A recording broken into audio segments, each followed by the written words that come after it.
দেখো এই চালের গুঁড়ো নিয়েছি, এই চালের গুঁড়ো নিয়েছি, এর সঙ্গে 1 কাপ ময়দা দিলাম।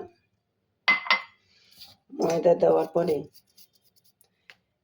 এর মধ্যে এই বেকিং সোডা আছে, এই বেকিং সোডা আর এই চিনি লবণ আছে, এটা দিয়ে দেবো।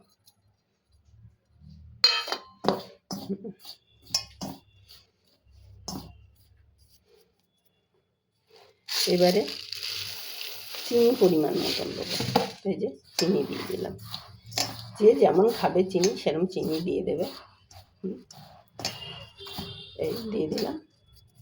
এবারে আমি এই ডিমটা দিয়ে দিলাম। এবারে জল মেখে নিয়ে জল দেব। দেখো এই মেখে রাখলাম, এই যে মেখে নিলাম, ডিম সব কিছু দিয়ে এবার জলটা দিয়ে দেবো।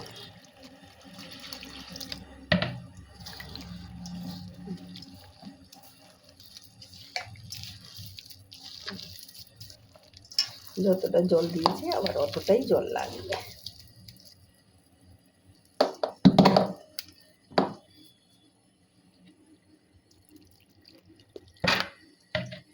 এক হাতে ফোন ধরে আছি বলে একটু অসুবিধা হচ্ছে মাখতে, যাই হোক তবুও তোমাদের দেখায়।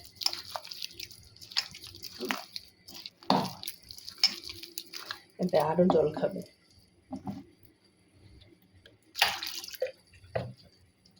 আর যে চিনি দেওয়া আছে চিনিগুলো এবারে গলে যাবে, আর জল দিতে হবে না। এইভাবে মেখে আধ ঘন্টা ঢেকে দেবো, দিয়ে তারপরে ভাজায় চলে আসবো। এইভাবে ঢেকে রাখছি। এবারে আমি এটা ঢেকে রাখবো।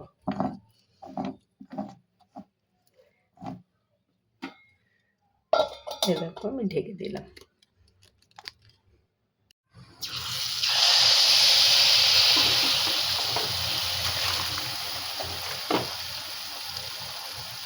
তেলটা বেশি গরম হয়ে গেছে, গ্যাসটা কমিয়ে দিলাম ওর জন্য।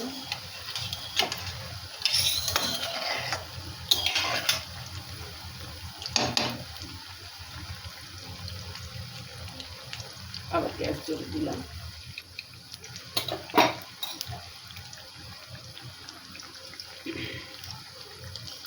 এটা কি সুন্দর কানাগুলো হয়েছে।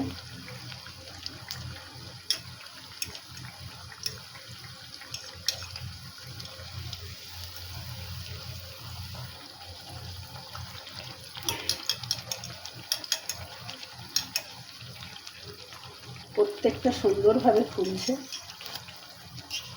কোনো অসুবিধা নেই। দারুণ ফুলছে, দারুণ দারুণ।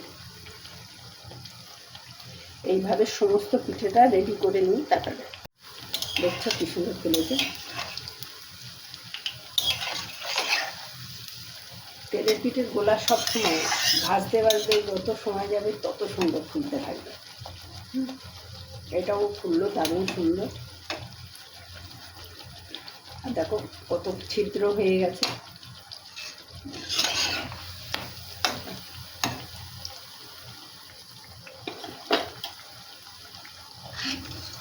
এই তুলে নেব।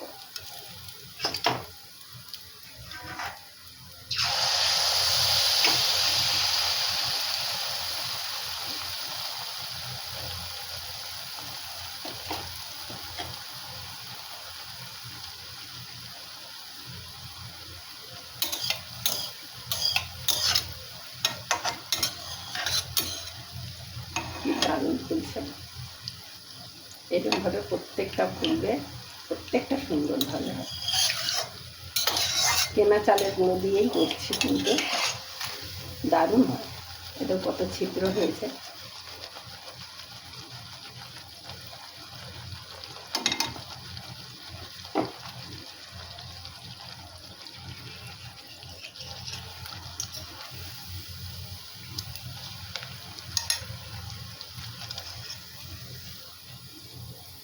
দেখো এই সমস্ত পিঠে ভেজে নিয়েছি, ঝুড়ি ভর্তি করে নিয়েছি সমস্ত পিঠে ভেজে। ঠিক আছে। প্রত্যেকটা পিঠে দারুণ ফুলেছে।